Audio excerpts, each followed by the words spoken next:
안녕하십니까, 이진우입니다. 최근에 우리나라 채권 시장이 계속 불안합니다. 금리가 올라가면서 몇몇 회사들은 채권 발행하는 게 어려워졌고, 그나마 높은 금리를 제시하는 채권도 잘 안 팔리는 경우도 생기고, 회사들이 여러모로 자금 마련하는 게 어려워졌다는 얘기들이 계속 나옵니다. 오늘은 이런 일들이 근본적으로 왜 일어나게 된 건지를 좀 자세하게 정리해 보겠고요. 비피더스, 가나 초코 우유 등등의 상품을 만드는 회사 푸르밀이 회사 설립 45년 만에 폐업 수순을 받고 있습니다. 해고 통보를 받은 노조와 낙농가의 반발이 거셉니다. 푸르밀이라는 회사에는 지금 요즘 어떤 일이 벌어지고 있길래 또 이런 문제가 불거지고 있는 건지, 이 내용도 좀 정리해서 들어보겠습니다. 10월 31일 월요일 손에 잡히는 경제 바로 시작합니다.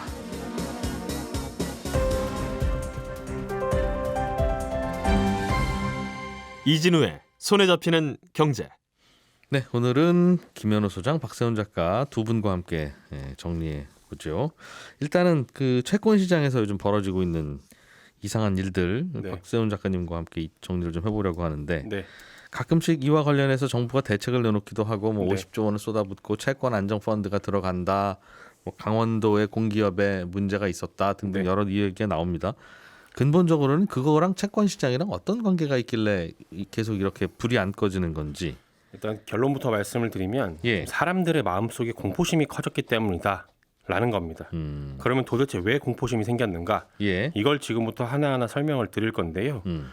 금융시장이라는 곳은 원래 분위기에 쉽게 휩쓸리는 곳입니다. 평소라면 3% 이자만 준다고 해도 사람들이 앞다퉈 사던 채권을 어떤 때가 되면 6% 이자를 준다고 해도 안 삽니다. 별다른 일이 없었는데 네. 또 상황이 바뀌면 네. 이자를 2배를 더 준다는데도 안 사는 건 저기에 무슨 일이 벌어졌구나라고 사람들이 생각을 하기 때문인 건데, 예. 최근에 채권 시장을 두고 사람들이 저기에 무슨 일이 났구나라고 생각을 하게 된 이유는 채권 시장을 수영장이라고 하면 예. 지금은 수영장의 물높이가 많이 올라가고 있는 상황이고요. 그러니까 금리가 높아졌다는 뜻이죠. 그렇습니다. 예. 그 수영장에서 수영하던 선수들의 발에 쥐가 났기 때문입니다. 이거는 이렇게 정리를 일단 할수 있습니다. 금리와는 무관하게 또 다른 일이 벌어졌다, 그 그렇습니다. 말이네요. 두 가지가 동시에 벌어져서 생긴 일인데, 말씀하신 것처럼 여기서 수영장의 물은 금리입니다. 물높이가 오른다라는 건 이 금리가 오르고 있다는 건데, 그러면 사고 날 확률이 점점 높아지긴 하죠. 그렇죠. 무릎밖에 안 오는 물에서는 뭐 별별 일이 벌어져도 큰 사고는 안 나는데. 그렇습니다. 왜냐하면 미국이 기준금리를 지금 유례 없이 아주 빠르게 많이 올리고 있잖아요. 예. 이건 미국 국채금리에 영향을 줍니다. 미국 국채금리가 오르게 되면 우리나라 국채는 그것보다 이자를 조금 더 준다고 해야 팔리기 때문에 예. 우리나라 국채금리도 오릅니다. 채권 시장에서 가장 안전하다고 평가를 받는 게 국채이기 때문에 기업들이 발행하는 회사채, 기업들이 발행하는 채권은 국채보다 또 이자를 조금 더 줘야 팔립니다. 네. 그래서 최근에 채권 시장의 금리가 빠르게 올라가던 중이었는데, 미국 때문에. 네. 예. 한국전력이 적자 만회하려고 채권을 대량으로 발행을 했었고, 은행들도 은행채를 많이 발행을 했습니다. 요건 현금을 어느 정도 이상은 반드시 가지고 있어야 한다는 규제를 맞추려고 했던 건데, 한국전력은 전기요금 올려야 되는데 정부가 못 올리게 하니까 네, 그 손해를 메우려고. 그렇습니다. 그러다 보니까 이 두 곳이 또 신용등급이 매우 높은 축에 속하기 때문에 예. 다른 회사들이 채권을 발행해서 돈을 빌리려면 이 두 곳보다는 더 높은 이자를 줘야만 합니다. 이런 도미노 현상 때문에 최근에 채권 금리는, 즉 수영장의 물높이는 계속 오르고 있던 그런 상황입니다. 뭐 충분히 이해는 되는데, 네. 금리가 올라가는 현상은 우리한테만 있는 게 아니라 전 세계적인 현상이잖아요. 그렇습니다. 그러면 다른 나라들도 비슷하게 그 나라 채권 시장에도 수영장의 물높이가 올라가고 있을 텐데, 네. 금리가 올라가고 있을 텐데, 네. 왜 유독 우리나라 채권 시장만 이렇게 큰 혼란을 겪고 있는 겁니까? 그런 것 같은데요. 그렇습니다. 이 부분이 핵심인데, 그 채권 시장 수영장에서 수영 중이던 선수들의 발에 쥐가 났다고 제가 설명을 드렸잖아요. 예. 근데 물높이가 낮을 때는 선수들의 발에 쥐가 나도 큰 문제는 없습니다. 쥐난 게 풀릴 때까지 기다리면 되거든요. 예. 근데 반대로 물높이가 올라가도 선수들 발에 쥐가 안 나면 그것도 별 문제는 안 됩니다. 빨리 물 밖으로 헤엄쳐 나오든가, 아니면 제자리에서 헤엄을 치면서 물높이가 다시 내려갈 때까지 기다리면 되거든요. 예. 그런데 수위가 계속 올라가는 상황에서 쥐가 나면 매우 위험해지는 겁니다. 무슨 그 쥐가 났다는 게, 네, 즉 다른 나라 채권 시장에서는 잘 안 벌어지는. 네. 그러나 우리나라 채권 시장에서는 벌어진 그 사건이 뭡니까? 일단 부동산 PF 대출의 문제가 생기기 시작했습니다. 이 부동산 PF 대출은 쉽게 말하면 아파트 짓겠다는 건설사한테 누군가가 돈을 빌려주는 건데, 예. 예전에는 저축은행들이 주로 이걸 하다가 최근에는 증권사들이 주로 하고 있거든요. 근데 증권사들은 현금을 쌓아놓고 이걸 대출을 해주는 게 아니기 때문에 건설사한테 부동산 PF 대출을 해주고 네. 그 대출한 차용증을 투자자들한테 다시 팝니다. 그 말은 결국은 시중에 증권사 고객들한테 돈 모아서 건설사 빌려주는 일을 한다는 거네요. 그렇습니다. 그렇게 들어온 돈으로 대출을 해주는 거죠. 이때 증권사들이 투자자들한테 팔았다는 부동산 PF 대출 차용증, 요게 뉴스에 요즘 자주 나오는 ABCP라는 겁니다. 예. 이것도 영어로 되어 있으니까 어렵게 느껴질 뿐인데 쉽게 말하면 만약에 증권사가 그 돈을 못 갚으면 예. 아파트 지을 땅을 담보로 주겠다라는 겁니다. ABCP 투자자들에게. 네, 그러니까 믿고 투자하십시오. 이런 개념이거든요. 다만 그 땅이라고 하는 게 이제 외곽의 시골 땅이면 네, 아파트 못 짓는 상황에서 그 땅 받아봐야 투자한 돈을 회수 못하긴 하죠. 그렇습니다. 그래서 위험한 대출이기도 합니다. 예. 그런데 부동산 시장이 냉각이 되기 시작했잖아요. 증권사들은 조금 전에 말씀드린 ABCP의 만기가 돌아오면 예. 새로 ABCP라는 걸 찍어서 그걸 팔고 그렇게 마련된 돈으로 만기 때 투자자한테 돈을 돌려주는 건데 네. 사실상 돌려막기 비슷한 식으로 돌아가고 있는 거죠. 예. 부동산 시장이 식기 시작하니까 새로 발행되는 ABCP를 사람들이 잘 안 사기 시작합니다.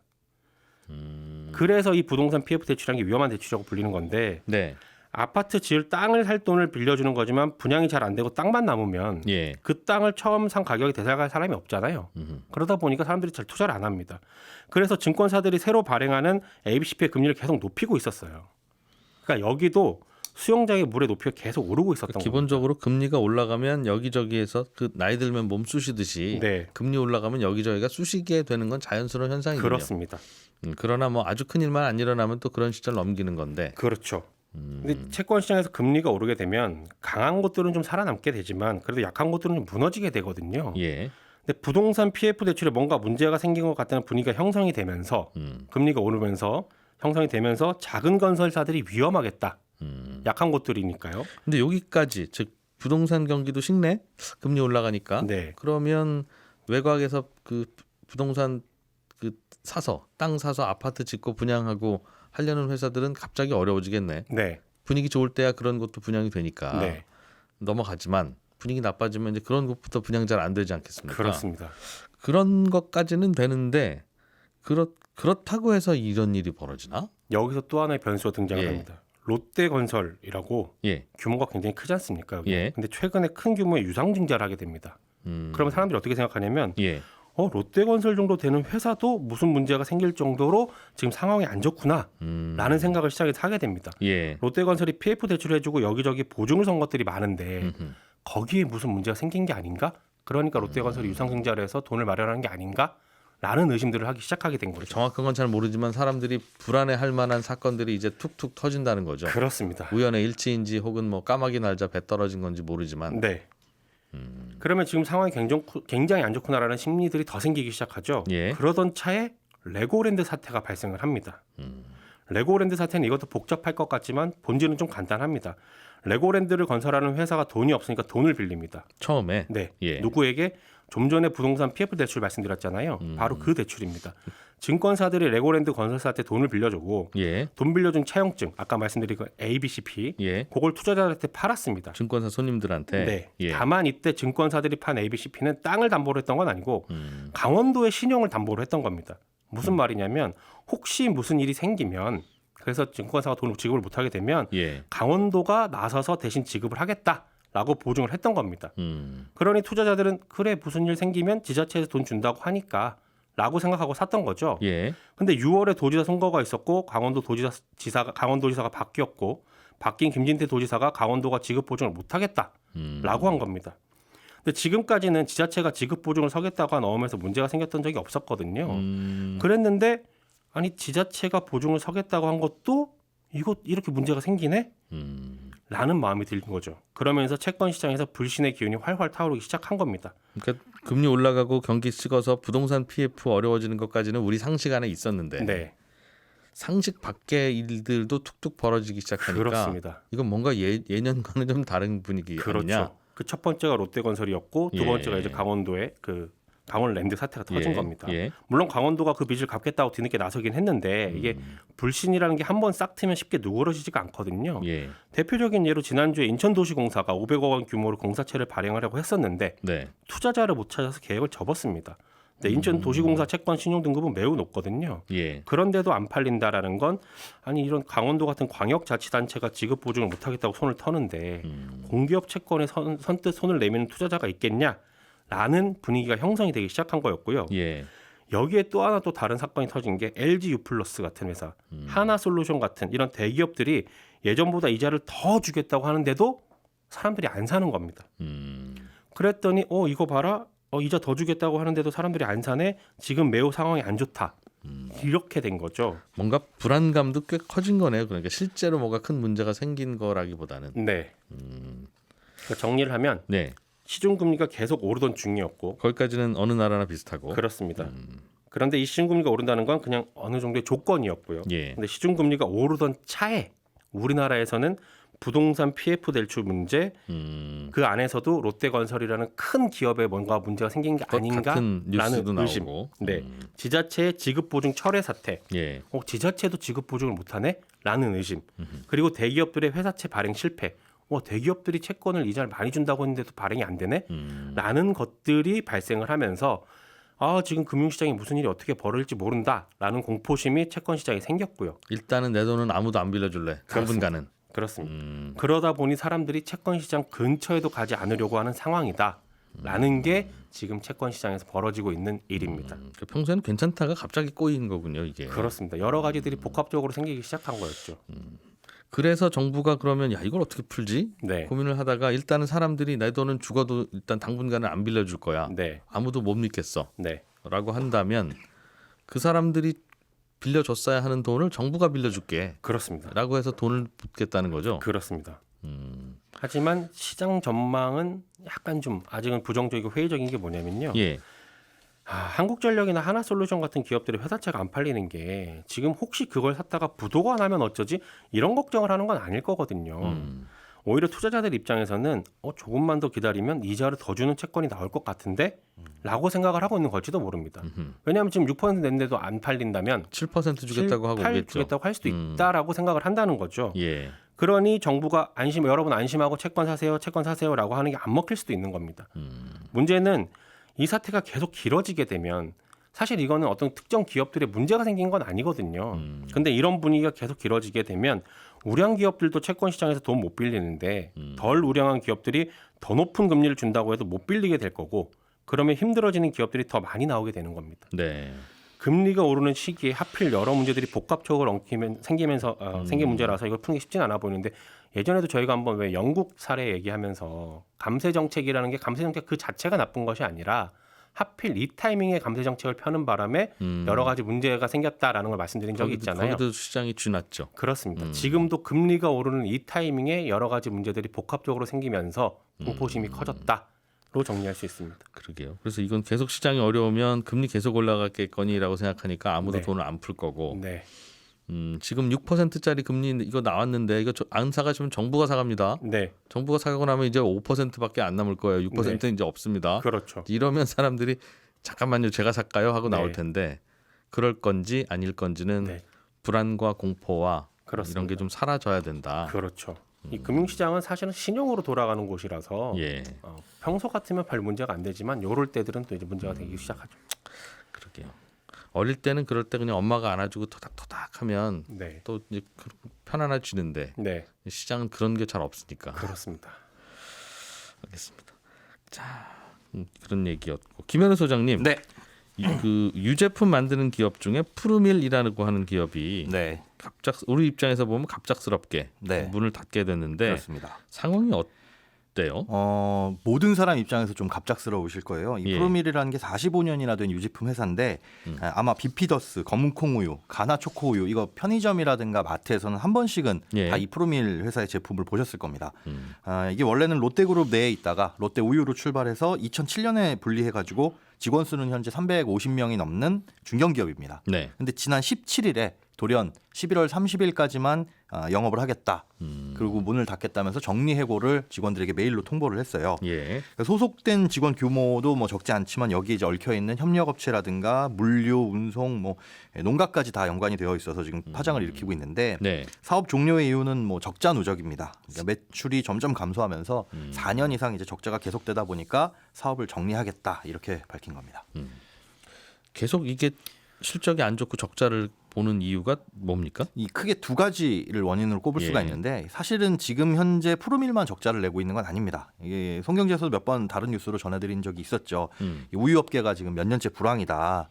예, 출생률 낮아지면서 뭐 학교라든가 군대 이런 것처럼 우유를 대량으로 소비하는 곳들이 점점 줄어들고 있습니다. 예. 남양유업 같은 경우에도 지금 4년째 적자를 기록하고 있고요. 또 메일유업은 적자는 아니지만 영업이익이 점점점 큰 폭으로 감소를 하고 있습니다. 그러니까 또 여기에 겹친 게 코로나. 이 코로나 맞으면서 학교 같은 곳들 안 가게 되고 급식 중단됐잖아요. 이러면서 이제 또 수요가 확 줄어버렸고요.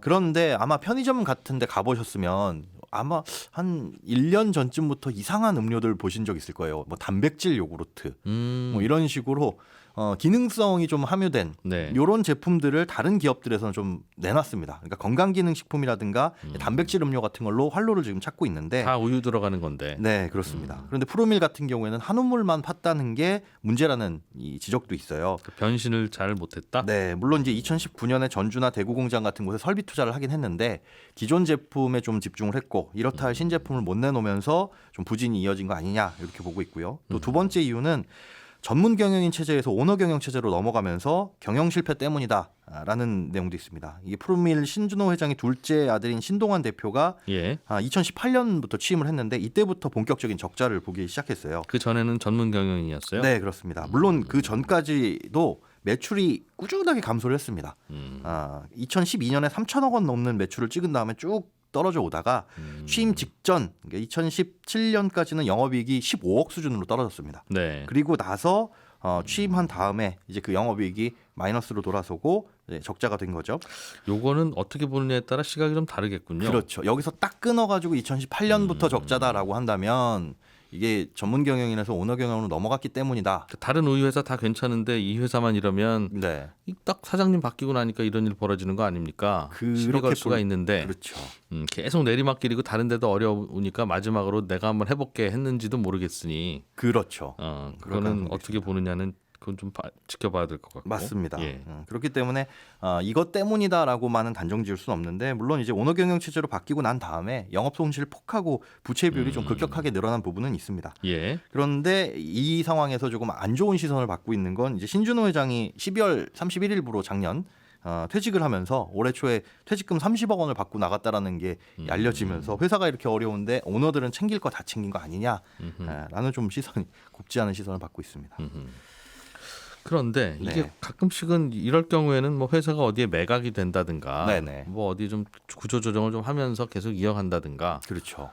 아니면 뭐 너무 어려워서 부도가 난다든가 네, 보통은 우리에게 전해지는 뉴스들은 이런 건데 네, 부도도 아니고 매각도 아니고 네. 일부 구조 조정도 아니고 네, 아예 날짜 박아놓고 이때까지만 하고 그냥 회사 문 닫을 거예요라고 하는 게 네.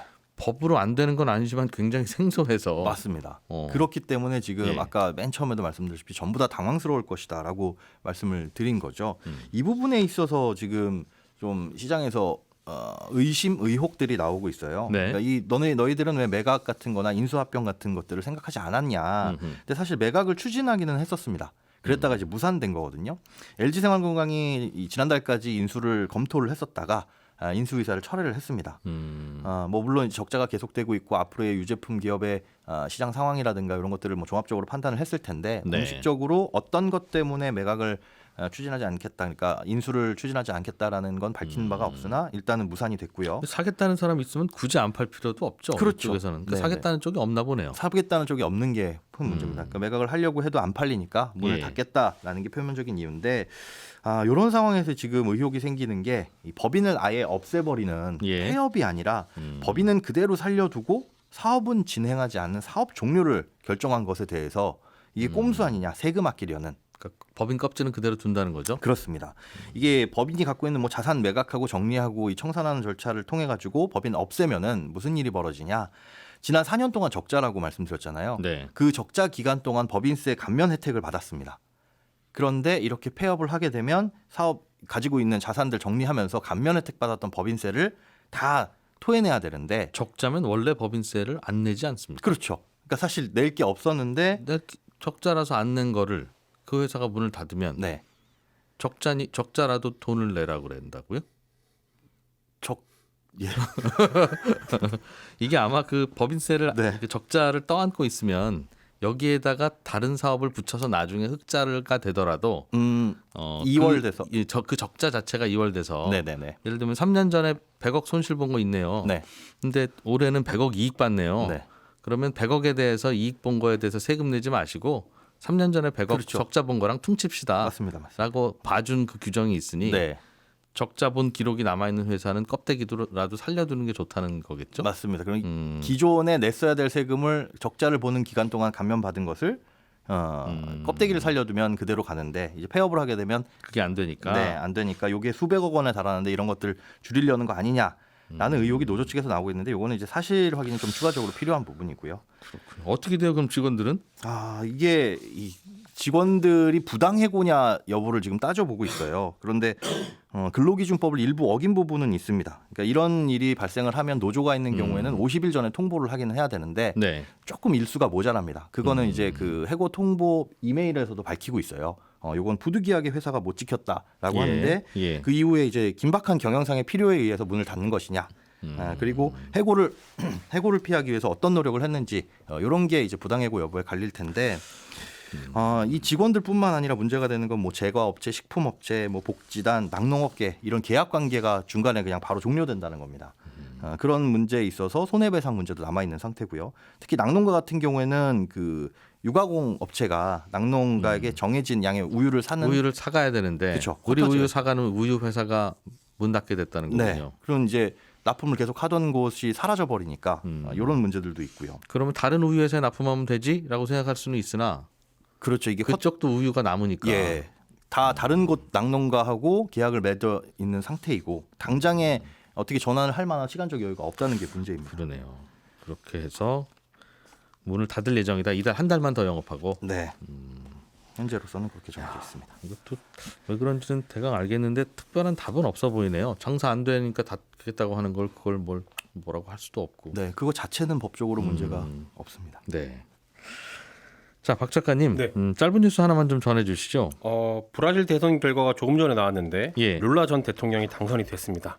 브라질 역사상 최초로 대통령을 3번 하게 된 건데 네. 결과가 굉장히 극적이에요. 50.83% 지지 얻었거든요. 상대 후보였던 보우소나로 현 대통령이 49.17% 지지를 얻었습니다. 예. 굉장히 박빙이었던 거죠.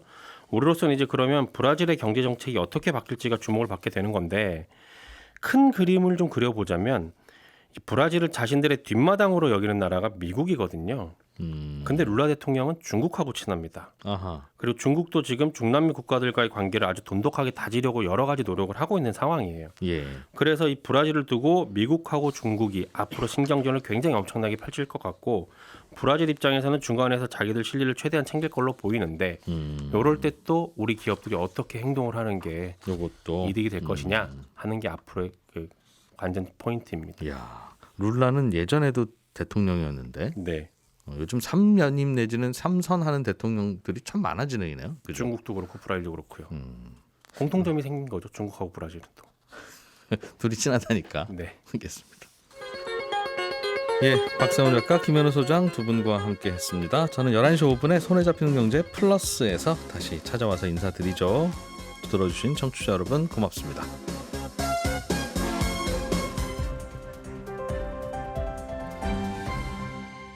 경제를 생각하는 사람들의 즐거운 습관. 이진우의 손에 잡히는 경제.